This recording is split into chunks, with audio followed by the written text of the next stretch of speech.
The Last Pulse. The city was a corpse, its veins long gone cold. They called it New York, but it was just a skeleton of steel and stone, shrouded in a permanent twilight. In the heart of the decay, a single light flickered. His name was Light Tuntun, and he was the city's last fading pulse. His power was a gift and a curse, a constant, draining hum beneath his skin. He could feel the city's hunger, a million desperate whispers on the wind, all begging for a spark. He began his nightly pilgrimage where the shadows clung thickest. He found a makeshift clinic in the shell of an old bodega.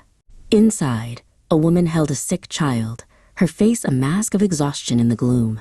"Please," she whispered, her voice cracking, "just for a little while, so I can see his face." Light Tuntun reached out, his fingers crackling with energy, and touched the rusted wires of a hanging lamp. The bulb sputtered, then flared to life, flooding the small room with a harsh, beautiful light. The effort made the glow on Tuntun's own head dim perceptibly. But for every light he gave, a dozen more were demanded. Further uptown, a gang had cornered him. Their leader, a man with a face like a collapsed building, sneered in the dim light. "Don't be selfish, Sparky. We've got business to run. Light us up." Fear was a cold knot in his chest, but the city's need was a fire. He channeled a surge of power into the streetlights above. As they flared and buzzed, the gang recoiled, and Tuntun slipped away into the shadows they cast. The escape cost him dearly. He made his way to the Brooklyn Bridge, its great cables like the strings of a silent, broken harp. He looked back at the island. It was a jagged maw of darkness, punctuated by the few, fleeting lights he had managed to ignite. They looked so small, so fragile. He could feel the drain, a hollowing emptiness that echoed the city's own.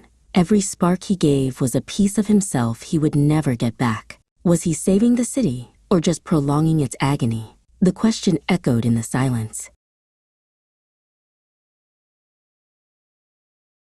A cold rain began to fall, each drop hissing against the faint warmth of his bulb.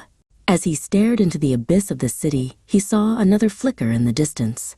A candle in a window. A small, defiant pinprick against the infinite black. It wasn't his light.